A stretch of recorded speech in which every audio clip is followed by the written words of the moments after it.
Hay decisiones que tomas en un instante, pero te persiguen toda la vida. La mía destruyó el futuro de alguien más. Y lo peor es que nadie me obligó a hacerlo. Fue mi elección. Hola, mi nombre es Clara. Nunca pensé que sería esa persona, la que hace trampa en un examen. Siempre me consideré a alguien con principios. Era la primera de mi familia en ir a la universidad, la que todos veían como ejemplo, la que siempre seguía las reglas. Pero cuando estás a punto de perder tu beca completa y ves una oportunidad, es increíble lo rápido que puedes justificar lo injustificable. Aún recuerdo la cara de mi madre cuando recibí la carta de aceptación. Sus ojos brillaban con lágrimas de orgullo. «Vas a ser doctora», repetía, como si aún no pudiera creerlo. Mi padre, hombre de pocas palabras, solo me abrazó tan fuerte que casi me quedé sin aire. Para una familia de clase trabajadora, tener una hija en la Facultad de Medicina era algo casi mítico. Todo comenzó en mi último semestre de la carrera. Los que han pasado por esto saben que el último año es un infierno personalizado. Guardias de 36 horas donde tu único amigo es la cafeína, profesores que te tratan como basura porque así es la jerarquía médica, y la constante presión de saber que cualquier error podría costar una vida. No es solo el agotamiento físico, es el desgaste mental, esa erosión constante de tu autoestima que te hace dudar si realmente estás hecha para esto. El doctor Mendoza era el terror del hospital universitario. Una leyenda en neurocirugía y un monstruo como profesor. Lo llamábamos el carnicero, no por su técnica quirúrgica, que era impecable, sino por cómo destrozaba a los estudiantes en sus rotaciones. Alto, delgado, con ojos penetrantes que parecían detectar cada inseguridad, cada duda. Su examen final era infame, un 80% de reprobados cada año. La gente bromea sobre profesores difíciles, pero él disfrutaba viendo fracasar a sus estudiantes. ¿Y yo? Yo estaba al borde del colapso. Había adelgazado 10 kilos, olvidado cómo era dormir más de 3 horas seguidas, y comenzó a tener ataques de pánico en los elevadores del hospital. Pero lo peor no era eso. Lo peor era el miedo. Mi beca cubría todo, matrícula, libros, incluso mi pequeño apartamento cerca del campus. Una cláusula específica estipulaba que debía mantener un promedio superior a 8.5 y no reprobar ninguna materia. Sin ella, no había forma de que pudiera terminar la carrera. Mis padres habían hipotecado su casa para ayudarme a llegar hasta ahí, y ni siquiera eso alcanzaría para el último año. El fracaso no era una opción. Cada noche antes de dormir, calculaba mis calificaciones una y otra vez. Con mis notas actuales, todo dependía del examen final del doctor Mendoza. Necesitaba al menos un 8. Sonaba razonable, excepto que nadie, literalmente nadie, había sacado más de un 7.5 en los últimos 3 años. Martín era el asistente del doctor Mendoza. Brillante, arrogante, y con un futuro asegurado. Era de esos estudiantes nacidos con bisturí en mano, procedimientos que a nosotros nos tomaban horas entender, él los dominaba en minutos. Había rumores sobre su familia, dueños de una cadena de hospitales privados en la capital. Todos sabíamos que tenía acceso a las preguntas del examen final. Y yo sabía que guardaba todo en su laptop. Mi relación con Martín siempre había sido complicada. Éramos los 2 mejores estudiantes de la generación, pero mientras él nacía en cuna de oro, yo trabajaba turnos dobles en la cafetería del campus.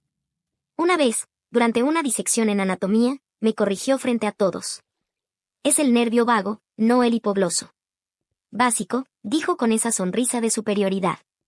Desde entonces, existía una competencia silenciosa entre nosotros. Una noche, mientras estudiaba en la biblioteca, vi algo que cambiaría todo. Eran las 2 de la mañana, solo quedábamos algunos desesperados repasando para los finales. Martín dejó su laptop abierta mientras iba al baño. El archivo del examen estaba ahí, minimizado, pero visible en la barra de tareas. Final-neurocirugía-2025, PDF. Mi corazón latía tan fuerte que pensé que todos podían escucharlo. Solo echaré un vistazo, me dije. Solo para saber qué temas estudiar. Mentiras que nos contamos para justificar lo injustificable. Mis manos temblaban mientras movía el cursor. Un clic, y tenía acceso a mi salvación. O mi perdición. El archivo contenía 50 preguntas de opción múltiple y 3 casos clínicos. Tomé mi teléfono y fotografié rápidamente cada página. Justo cuando terminaba, escuché pasos acercándose. Cerré todo y fingí estar concentrada en mis apuntes cuando Martín regresó. ¿Todo bien?, preguntó, mirándome con una mezcla de sospecha y desdén. Todo perfecto, contesté, evitando su mirada. Sentía mi cara ardiendo. Cuando Martín volvió a su asiento, yo ya había enviado el archivo a mi correo. Sentí náuseas, pero también un alivio enfermizo. Regresé a mi apartamento, rechazando la invitación de mis amigos para un café. Necesitaba estar sola con mi traición. Pasé la noche memorizando las respuestas, odiándome a cada minuto. Una parte de mí quería eliminar todo, confesar lo que había hecho, pero el miedo era más fuerte. Veía a mis padres, orgullosos en mi graduación. Veía las cartas de rechazo a mis solicitudes de residencias y reprobaba. Veía mi futuro desmoronándose. No dormí esa noche, ni la siguiente. Cuando llegó el día del examen, tenía ojeras pronunciadas y una expresión que confundían con nerviosismo. En realidad, era culpa. El doctor Mendoza nos observaba como un halcón mientras distribuían los exámenes. Cuando recibí el mío, confirmé lo que ya sabía, eran las mismas preguntas. Todo salió según lo planeado. Respondí lo suficientemente bien para aprobar, pero no tanto como para levantar sospechas. Incluso dejé algunas preguntas simples sin contestar. Estaba salvada. O eso creía. Durante esa semana, noté que Martín me miraba de forma extraña en los pasillos.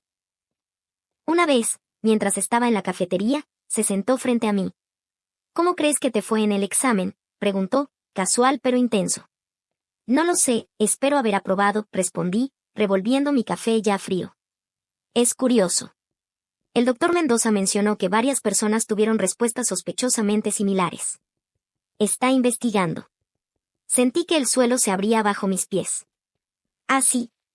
Qué extraño, logré decir, antes de inventar una excusa para irme. Una semana después, el doctor Mendoza convocó una reunión de emergencia en el auditorio principal. Todos los estudiantes del último año estábamos allí, nerviosos, confundidos. La mirada de Martín se encontró con la mía por un segundo, y supe que sospechaba. Sus ojos decían, sé lo que hiciste. Pero lo que sucedió después fue peor de lo que imaginé. El doctor Mendoza anunció que, tras una investigación exhaustiva, habían determinado que hubo una filtración del examen. La administración había revisado los accesos al sistema, correos electrónicos y, lo que me heló la sangre, las grabaciones de seguridad de la biblioteca. Lamento informar, dijo el doctor Mendoza con voz severa, que hemos identificado al responsable. Cerré los ojos, esperando escuchar mi nombre. Preparándome para el final de mi carrera, para la vergüenza, para enfrentar a mis padres. El señor Martín Guzmán ha admitido su responsabilidad en este lamentable incidente. Abrí los ojos de golpe. ¿Qué? ¿Martín? Imposible. Todo el auditorio estalló en murmullos. Martín, sentado 2 filas delante de mí, permanecía inmóvil, con la mirada fija en algún punto invisible. El doctor Mendoza continuó explicando que Martín había confesado haber compartido el examen con algunos estudiantes a cambio de favores. Su contrato como asistente fue terminado. Su carta de recomendación para la residencia en neurocirugía, revocada. Su futuro brillante, destruido en un instante. Vi cómo se derrumbaba su mundo mientras yo permanecía en silencio, paralizada por la confusión y el horror.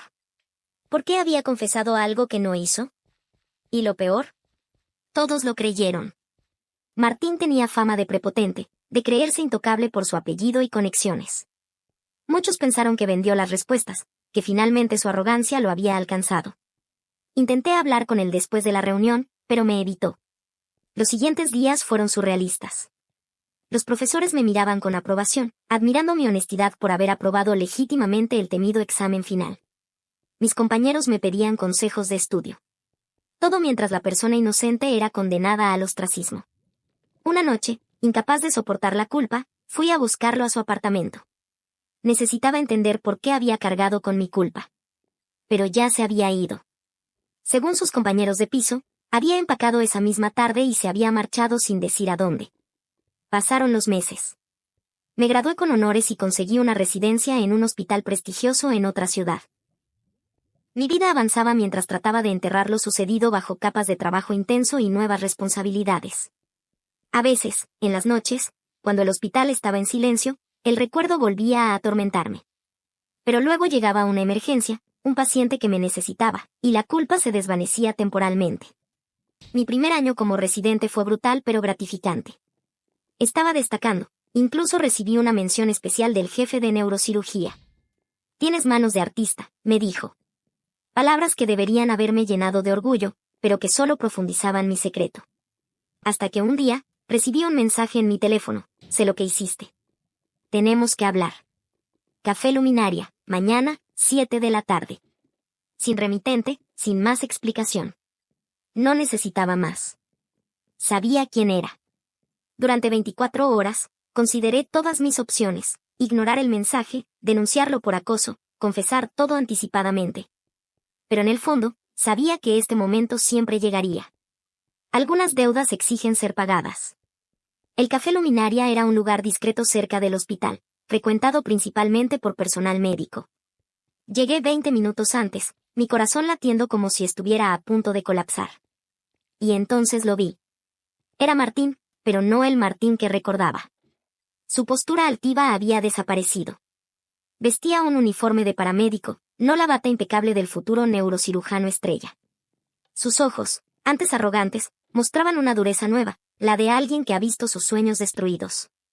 Se sentó frente a mí sin saludar. Pidió un café negro mientras yo jugaba nerviosamente con mi taza ya vacía. Pensé que este día nunca llegaría, dijo finalmente. Pensé que seguirías adelante, construyendo tu carrera sobre mi ruina. Quise defender, explicar, justificar. Pero era indefendible. ¿Cómo supiste que fui yo?, pregunté en un susurro. Sacó su teléfono y me mostró un video. Era la grabación de seguridad de la biblioteca esa noche. No mostraba lo que había hecho en la computadora, pero sí me mostraba acercándome cuando él no estaba, y mi rostro de pánico cuando regresó. No eres tan buena actriz como crees, dijo con amargura. ¿Por qué confesaste? ¿Por qué asumiste la culpa por algo que yo hice? Las preguntas que me habían atormentado por meses. Sus ojos se endurecieron. No lo hice por ti. El doctor Mendoza me mostró esta grabación y me dio un ultimátum: encontrar al culpable en 24 horas o asumir la responsabilidad. Revisó los correos de todos, pero usaste tu cuenta personal. Nadie más podía probarlo. ¿Pero por qué no me delataste? Porque mi padre estaba en el hospital, con un tumor cerebral. Si me expulsaban en ese momento, perdería mi seguro médico familiar. Él habría perdido su tratamiento. Hizo una pausa. Calculé que mi carrera ya estaba dañada, pero al menos podría salvar a mi padre. Una vida por un sueño, parecía un intercambio justo en ese momento. La revelación me golpeó como una tonelada de ladrillos. Mientras yo me preocupaba por mi beca, él luchaba por la vida de su padre. Todas mis suposiciones sobre su vida privilegiada se desmoronaron en un instante. No vine a amenazarte, dijo, sorprendiéndome. Vine porque necesito entender por qué.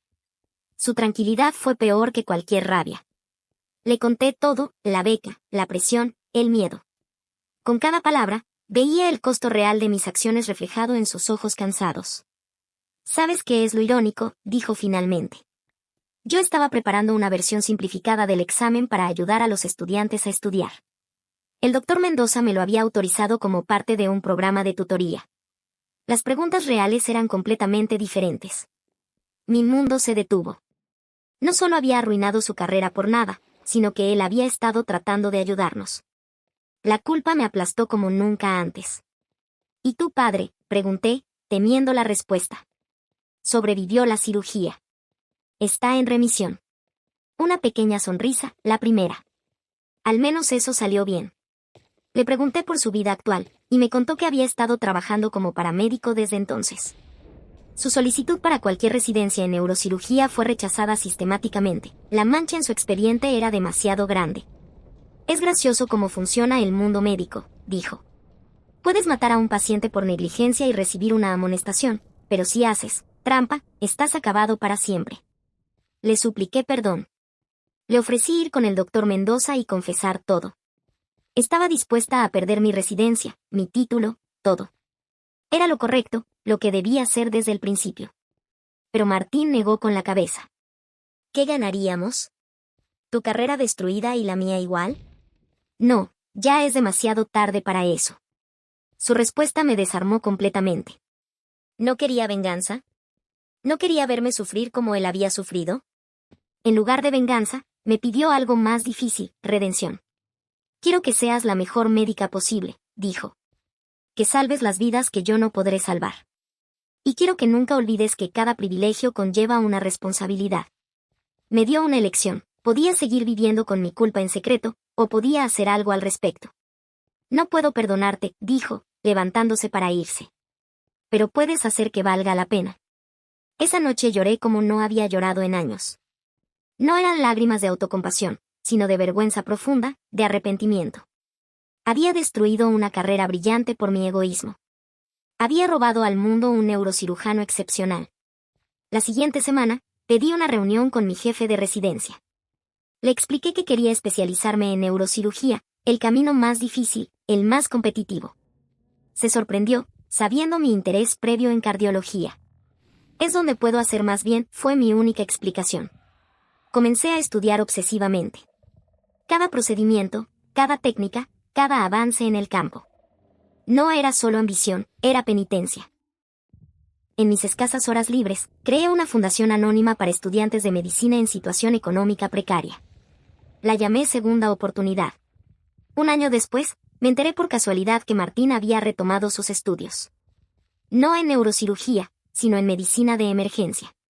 Un campo diferente, pero donde también se salvan vidas. Le envié un mensaje, me alegra saberlo.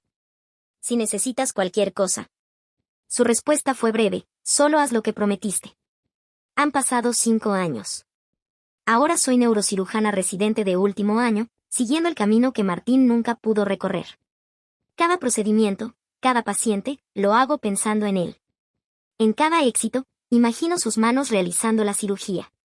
En cada fracaso, me pregunto si él lo habría hecho mejor.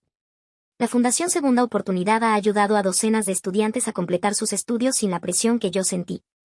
Les ofrecemos no solo apoyo económico sino también mentoría y, lo más importante, un programa de ética médica que desarrollé inspirada en mi propia experiencia.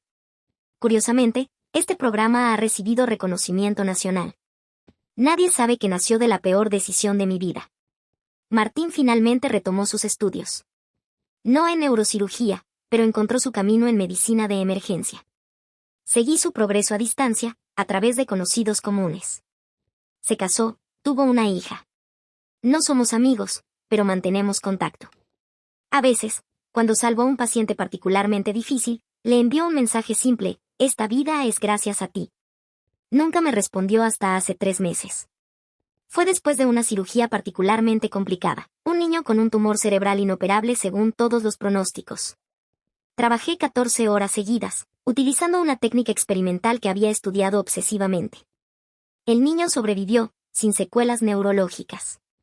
Un milagro, según mis colegas. Le envié mi habitual mensaje a Martín. Esta vez, respondió, no. Esta vida es gracias a ti. Hace un mes, me ofrecieron la jefatura del departamento de neurocirugía. Un logro extraordinario para alguien de mi edad. En la carta de nombramiento mencionaban mi extraordinario compromiso con la excelencia y la ética médica. Ironías de la vida. Antes de aceptar, hice algo que había postergado durante años. Visité al doctor Mendoza, ahora retirado. Le conté toda la verdad. Esperaba su furia, su decepción, quizás incluso acciones legales. En cambio, me escuchó en silencio, con una expresión indescifrable. Siempre lo supe, dijo finalmente. Mi confusión debió ser evidente, porque continuó, las cámaras mostraban claramente lo que hiciste. Pero también vi a Martín confrontarte después. Vi su decisión de proteger a su padre a costa de su carrera. Y luego te vi a ti, brillando en cada rotación, torturada por la culpa, pero determinada a compensarlo. ¿Por qué no hizo nada?, pregunté, desconcertada. Porque a veces la lección es más importante que el castigo. Martín aprendió sobre sacrificio. Tú aprendiste sobre consecuencias. Ambos aprendisteis sobre redención. Como profesor, no podía pedir más. Al salir de su casa, me sentí diferente. No perdonada, algunas cosas no pueden perdonarse completamente, pero entendida. Acepté el puesto, con una condición, que la jefatura incluya un programa de mentoría para estudiantes en riesgo de fracaso académico. El próximo mes, la Fundación Segunda Oportunidad organizará su primer simposio sobre ética médica. El orador principal será el Dr. Martín Guzmán, emergenciólogo reconocido por su trabajo en comunidades desfavorecidas. Él no sabe que yo estaré allí, no como ponente sino como asistente. Será la primera vez que nos veamos cara a cara en un entorno profesional. No sé si estoy preparada para ese momento. No sé si alguna vez estaré completamente en paz con lo que hice. Pero sé que cada vida que salvo, cada estudiante que ayudo, cada día que vivo recordando mi error, es parte de un camino que nunca termina. ¿Mi confesión cambió algo? No recuperó su carrera en neurocirugía. No borró lo que hice. Pero me enseñó que nuestras peores decisiones no tienen que definirnos si elegimos redimirlas cada día. No es sobre perdonarse a uno mismo, es sobre merecer el lugar que ocupas en el mundo. A veces me pregunto qué habría pasado si hubiera estudiado más, si hubiera buscado ayuda, si hubiera confiado en mis capacidades. Un momento de debilidad alteró 2 vidas para siempre. Pero también creó versiones diferentes de nosotros mismos, quizás no mejores en todos los sentidos, pero sí más conscientes de nuestra humanidad. Ayer, recibí una invitación para dar una charla en mi antigua facultad. El tema, integridad en medicina, navegando presiones y tentaciones. Me quedé mirando el correo durante horas, preguntándome si tendría el valor de aceptar, de compartir mi historia como advertencia. No la versión edulcorada que le he contado a algunos colegas, sino la verdad cruda, con toda su fealdad y redención incompleta. Si estás contemplando hacer trampa, tomar un atajo, o comprometer tus valores, recuerda mi historia. El precio real nunca es solo tuyo. Y las consecuencias rara vez son las que esperas. Detrás de cada decisión hay personas reales, sueños tangibles, futuros que pueden desmoronarse en un instante. He aprendido que no existen los errores aislados en nuestra profesión. Cada compromiso ético tiene ondas expansivas que afectan a pacientes, colegas y a nosotros mismos de maneras que no podemos prever. La integridad no es un lujo, es el fundamento sobre el cual construimos vidas dedicadas a sanar. La semana pasada, Martín me envió una foto. Era su hija, ahora de 4 años, vestida con una bata blanca de médico en miniatura para Halloween. ¿Quieres ser neurocirujana?, decía el mensaje. Como la doctora que salvó a su abuelo, no supe qué responder. Algunas heridas nunca sanan completamente. Algunas deudas nunca se pagan del todo. Pero seguimos intentando, día tras día. Es lo único que podemos hacer. Mi nombre no importa. Mi historia sí. Hice trampa en mi examen final y destruí la carrera de alguien más, pero esa no es el final de nuestra historia. Es apenas el comienzo de una larga jornada hacia la redención. A veces, tu peor error puede convertirse en tu mayor lección, si tienes el valor de enfrentarlo. Y quizás, solo quizás, ese error te lleve exactamente donde necesitabas estar.